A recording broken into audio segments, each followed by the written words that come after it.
Assalamualaikum warahmatullahi wabarakatuh. Salam sejahtera bagi kita semua. Om Swastiastu, Namo Buddhaya, salam kebajikan. Selamat pagi, siang, sore, malam warga Adirekta dimanapun kalian berada. Semoga kalian sehat dan baik-baik saja. Kembali lagi denganku, Eko Nugroho. Ini adalah video kedua dari materi alat analisis untuk laporan keuangan pemerintah daerah. Di video pertama, kita udah ngebahas membandingkan antar komponen dan antar laporan keuangan, baik itu analisis horizontal dan vertikal, terus perubahan laporan keuangan, lalu ada perkomponen laporan keuangan, ada analisis tren, terus ada analisis sumber dana dan penggunaannya, serta analisis ketaatan. Dan kita tadi juga udah ngebahas sedikit terkait analisis rasio. Di video kedua ini, yang akan aku bahas terkait apa aja sih yang ada dalam analisis rasio gitu. Nah, yang ada dalam analisis rasio itu ada 5 kata kunci, yaitu terkait bagaimana cara menentukan independensi, bagaimana cara menentukan kebijakan prioritisasi dan penggunaan sumber daya, lalu menghitung likuiditas dan solvabilitas, ada mengevaluasi kinerja Pemda, serta menghitung kemampuan membayar pemerintah daerah. Nah, kita akan ngebahas yang pertama dulu, yaitu menentukan independensi. Dalam menentukan independensi ada rasio-rasio yang penting, yaitu ada rasio kemandirian dan rasio ketergantungan. Rasio kemandirian sendiri atau RKMD itu adalah rasio yang digunakan untuk mengukur kemampuan pemerintah daerah dalam mendanai aktivitasnya. Oke, ini ada kata kunci mendanai aktivitas ya teman-teman. Sebagai indikator tingkat partisipasi masyarakat lokal terhadap pembangunan daerah, perkembangan ekonomi daerah, dan kesejahteraan masyarakat. Itu indikator tingkat partisipasinya untuk dari rasio kemandirian. Nah, rumusnya adalah realisasi pendapatan asli daerah dibagi dengan bantuan pemerintah pusat atau pemprov plus pinjaman daerah, atau bisa dari realisasi pendapatan asli daerah per total pendapatan daerah. Biasanya kita pakai yang ini ya teman-teman untuk rasio kemandirian itu. Nah, hasilnya ini nanti terbagi menjadi 4 jenis hubungan. Ketika hasil ini nanti dia antara 0 sampai 25%, berarti dia kemampuan keuangannya itu rendah.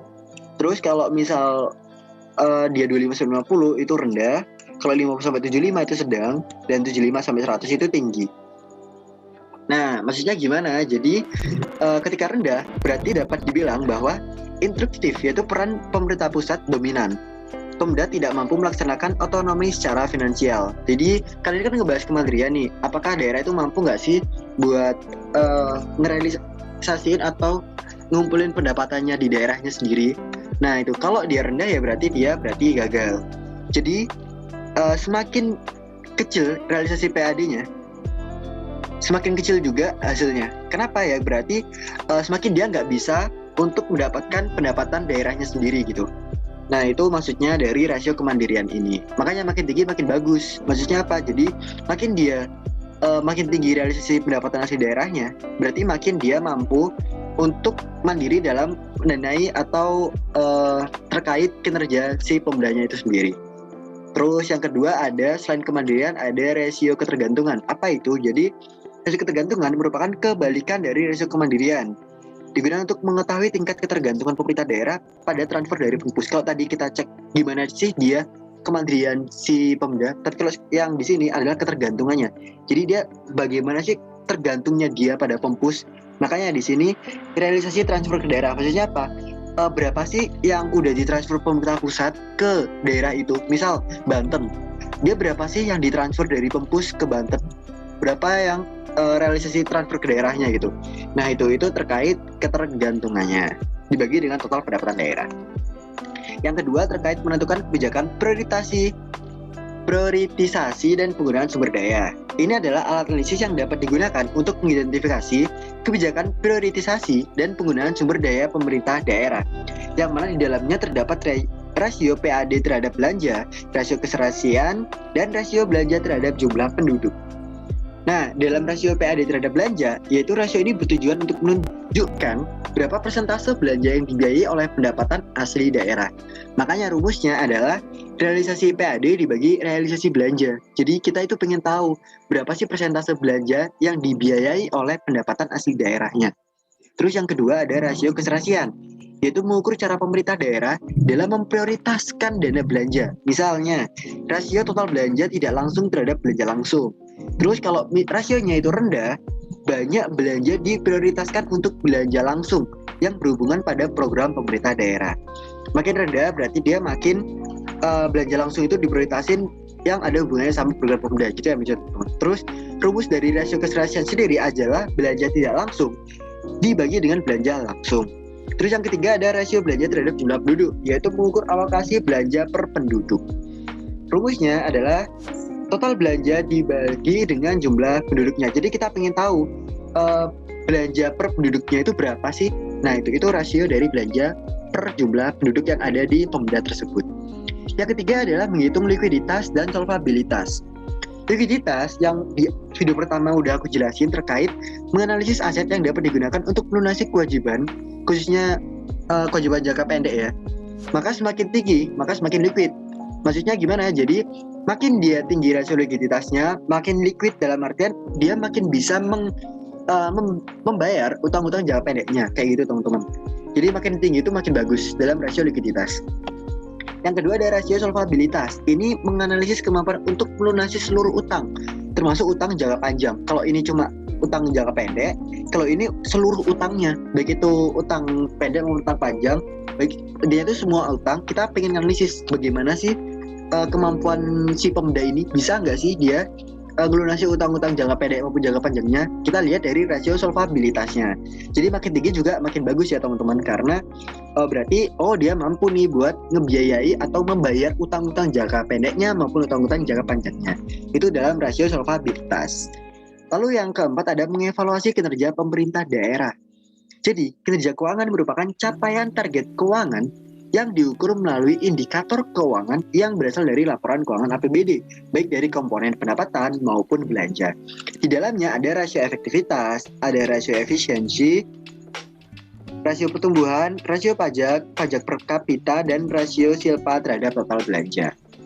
Nah, yang pertama kita ngebahas rasio efektivitas, yaitu menggambarkan kemampuan dalam mengumpulkan pendapatan asli daerah dari target atau potensi realnya.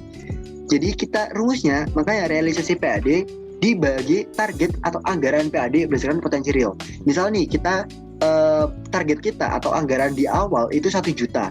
Ternyata realisasinya itu 1,2 juta. Oh ini bagus banget, dia melebihi targetnya. Jadi kita pengen tahu seberapa efektif sih si Pemda ini ngumpulin PAD-nya dari target yang udah ditetapin sebelumnya, kayak gitu. Nah, rasio efektivitas berimplikasi pada kemampuan keuangan Pemda sesuai dengan tabel berikut. Ini ada tabelnya, kita cek. Nah, ketika dia kurang dari 100%, maka dia tidak efektif. Tapi kalau dia 100% berarti dia efektif yang berimbang.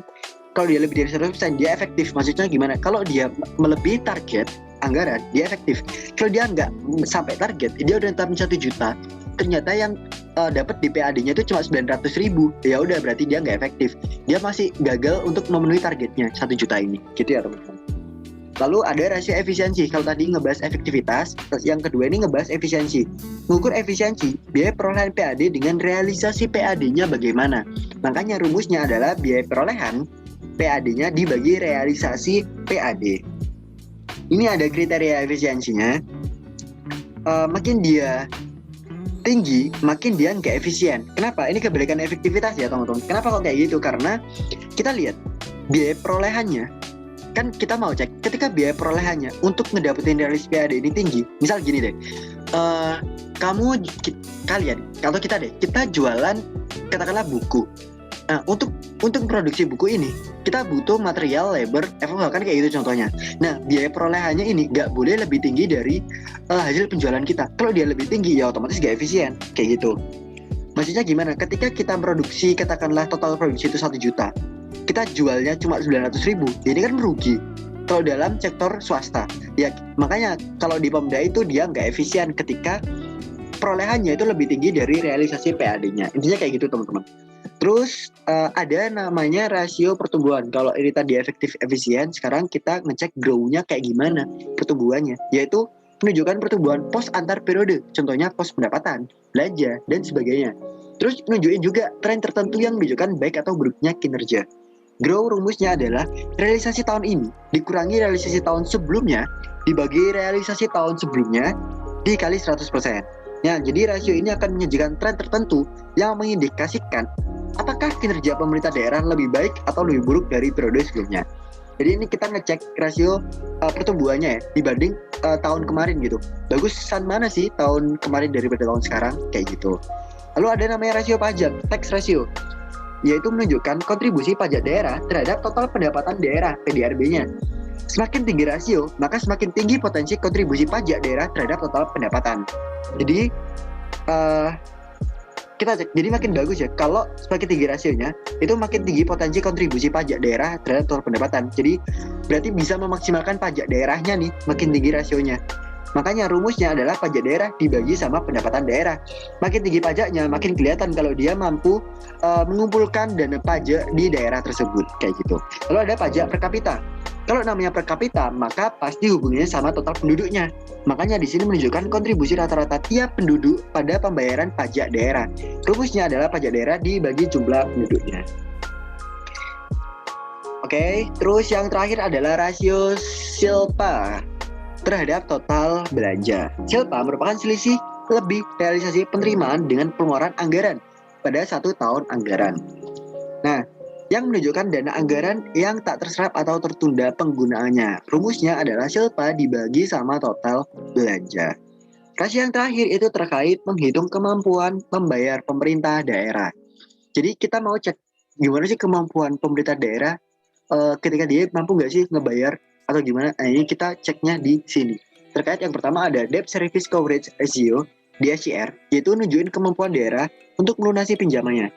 Dan minimalnya udah ditetapin 2,5 ya teman-teman. Artinya, pemerintah daerah dianggap masih memiliki dana idle sebesar 1,5 setelah dikurangi pokok pinjaman, bunga, dan biaya lainnya.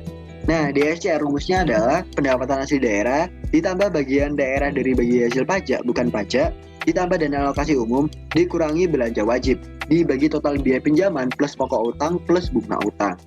Ini ada keterangan singkatan-singkatannya yang aku barusan sebutin. Terus ada ruang fiskal dalam menghitung kemampuan membayar Pemda. Apa itu ruang fiskal? Jadi ruang fiskal itu mengukur dana dalam satu tahun anggaran yang bebas digunakan oleh Pemda sesuai dengan kebutuhannya.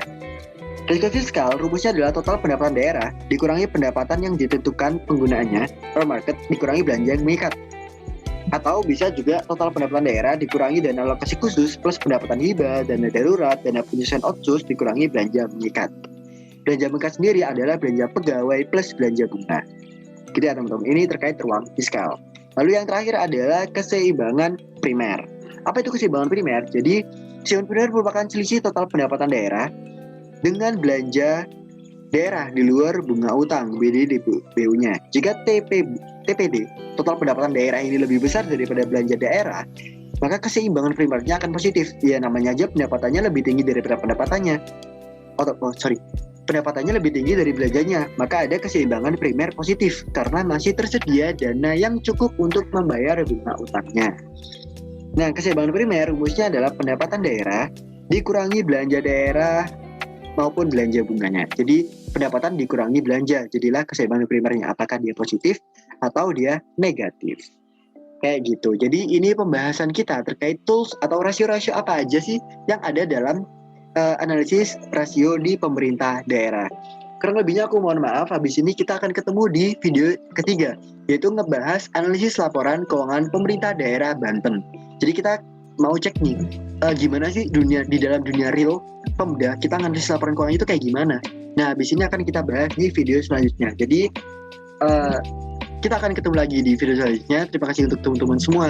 Wassalamualaikum warahmatullahi wabarakatuh.